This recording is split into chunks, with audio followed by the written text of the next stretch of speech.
Hello, how are you? I come to you from Rainbow Land. I'm thinking positive. You'll see my mug again soon enough. Meanwhile, I'll do what I can to give you my voice. I won't speak too long, but I'm on the mend and doing fine with it. It's been a cleanse and not a sickness, so that's good too. Okay. Um, I had an idea come to me that I thought I'd share with you. And you know how fear is the enemy of the light being? I mean, light doesn't really have an enemy. The darkness sets out to oppose the light, but that's really just a misunderstanding of proper relationship.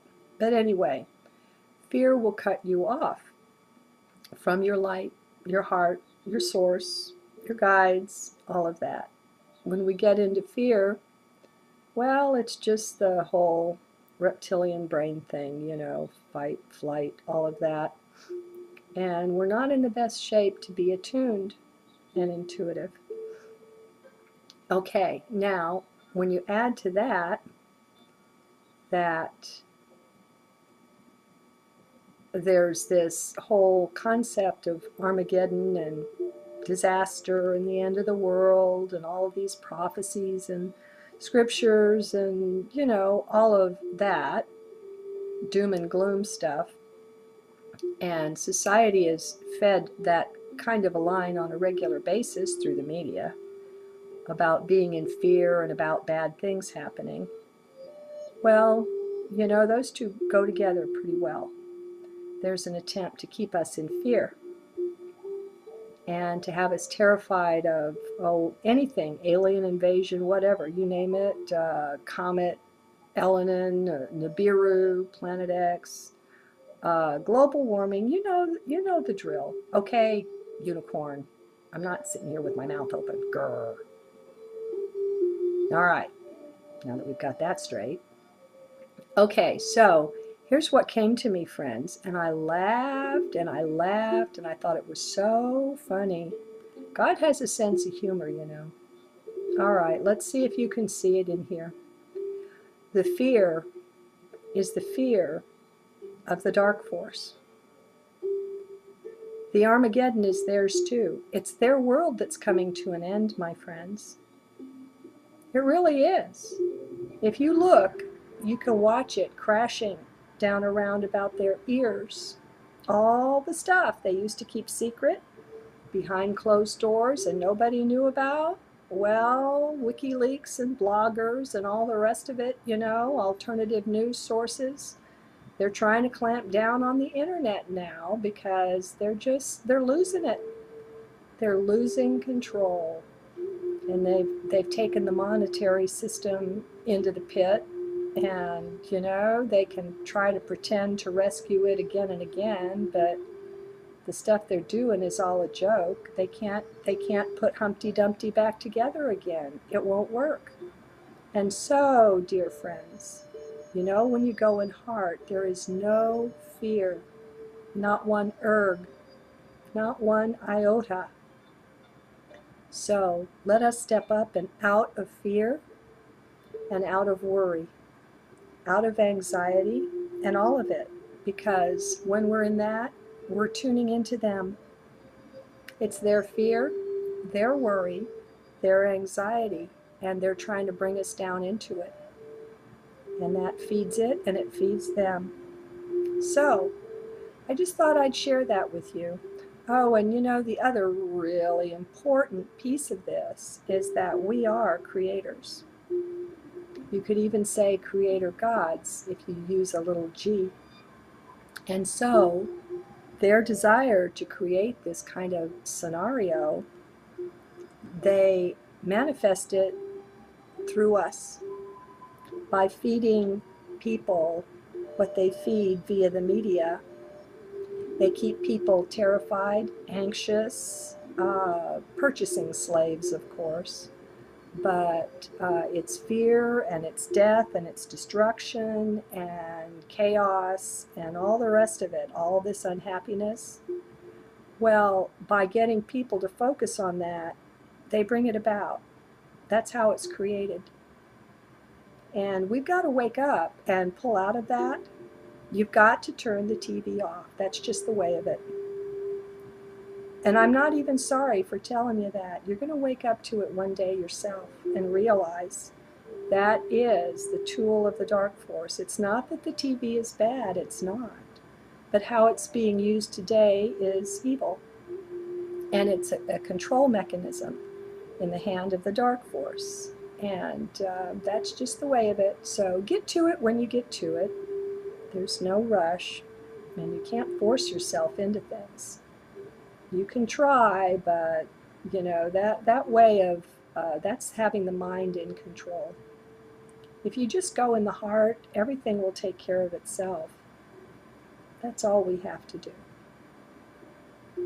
Okay, now the other thing, I'm going to give you a good laugh on me. It's a little bit of a long story. Let's see if my voice will hold out. Okay.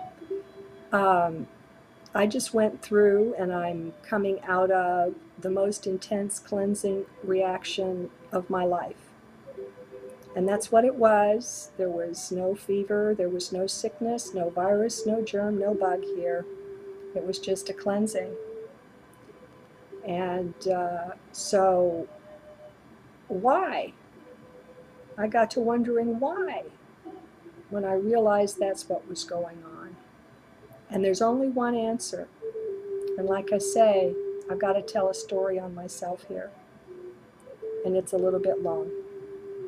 I'm sure most of you who would listen to this vlog have heard of HoloSync, which is, I guess it was Robert Monroe developed the technology.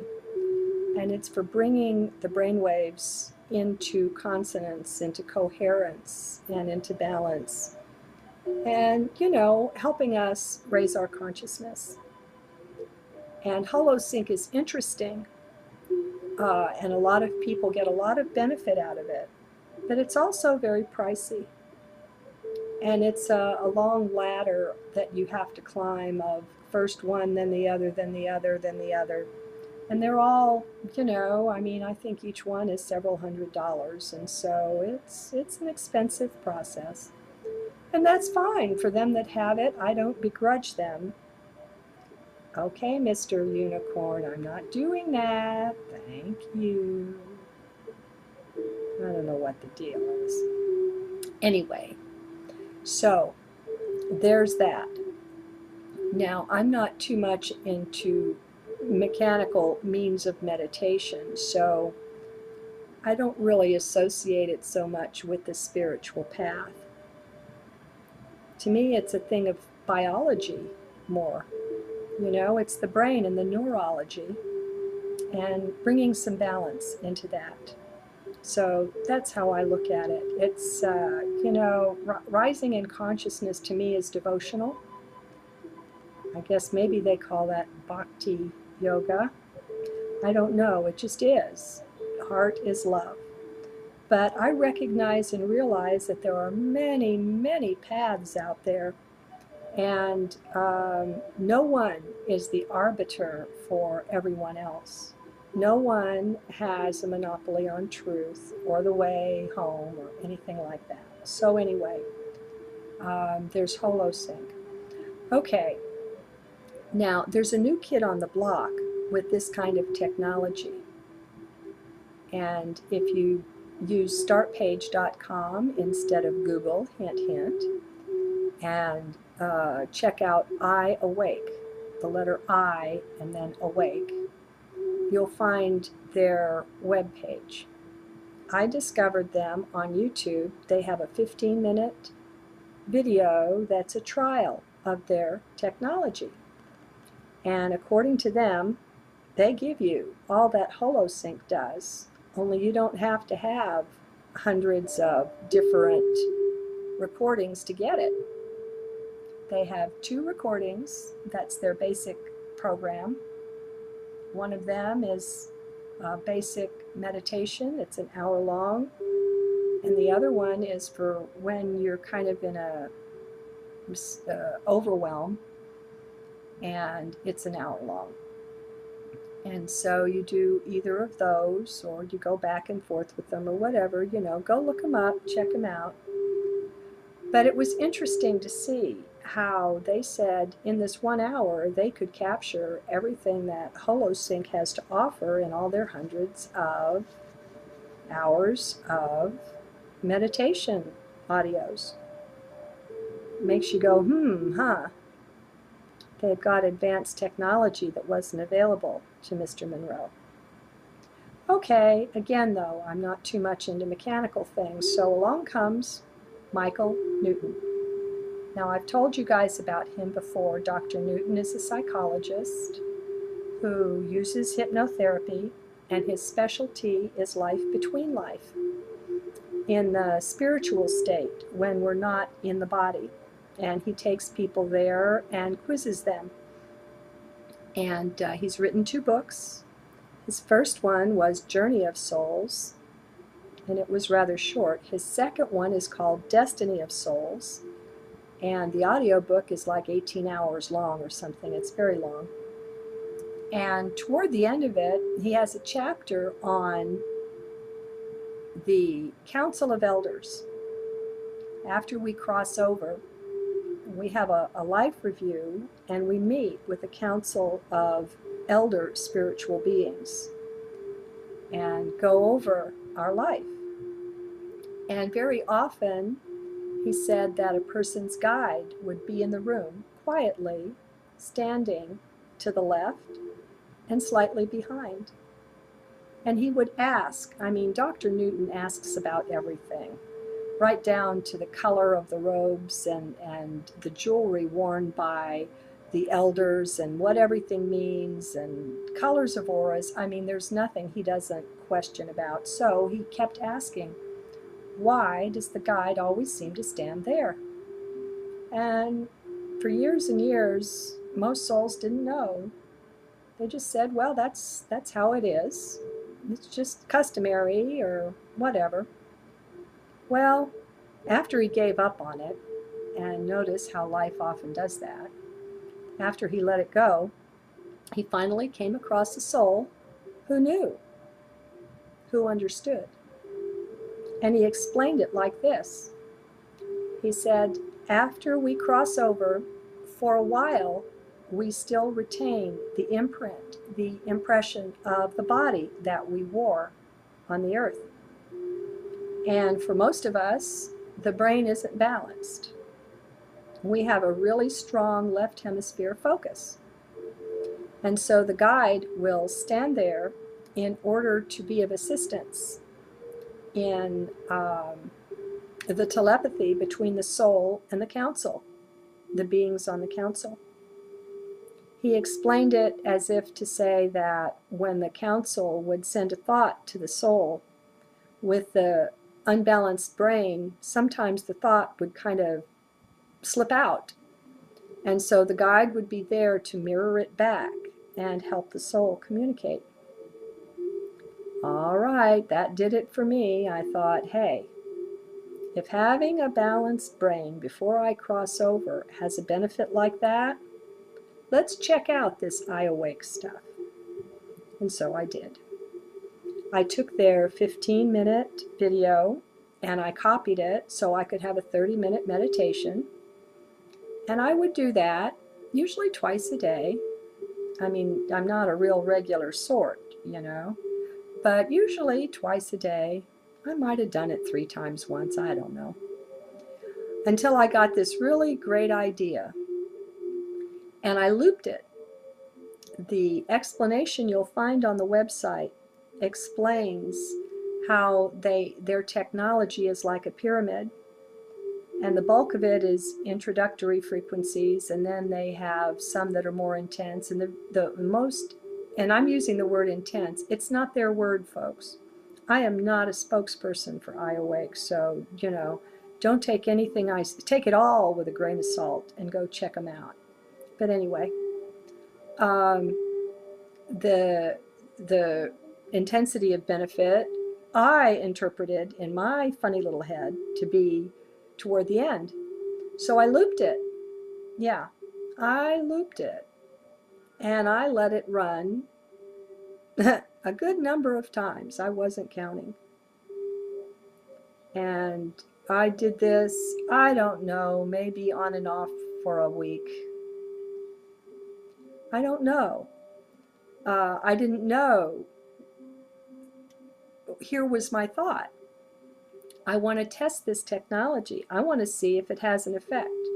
And if it has an effect, I mean, it's not very expensive. I think it's like $85 or something for the download, a little more for the CDs. I thought if it has an effect that I can measure, that I can experience, I'll go for it. And so that's what I was doing. So I was pushing the envelope a little. I was aware of that, just not how much. Okay?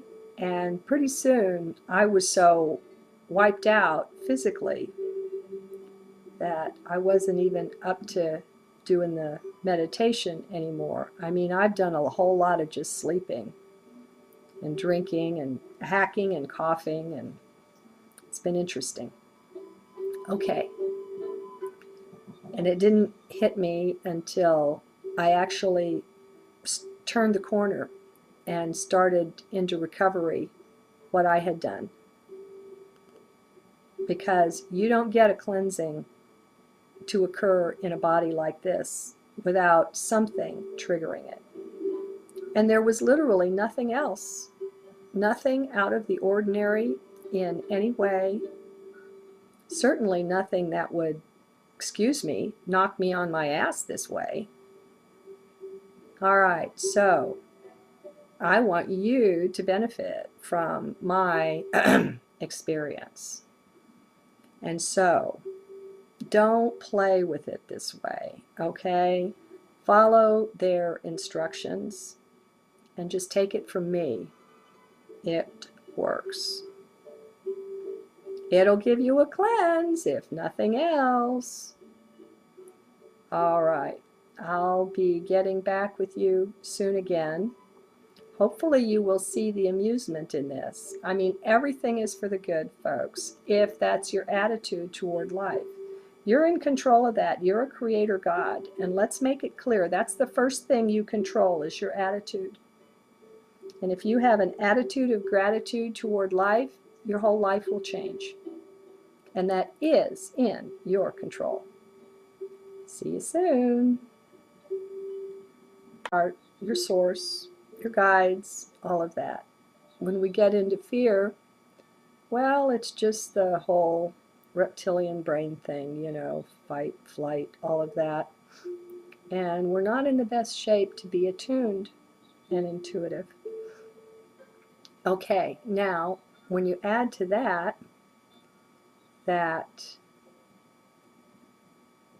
there's this whole concept of Armageddon and disaster and the end of the world and all of these prophecies and scriptures and, you know, all of that, that's good too. Okay. I had an idea come to me that I thought I'd share with you.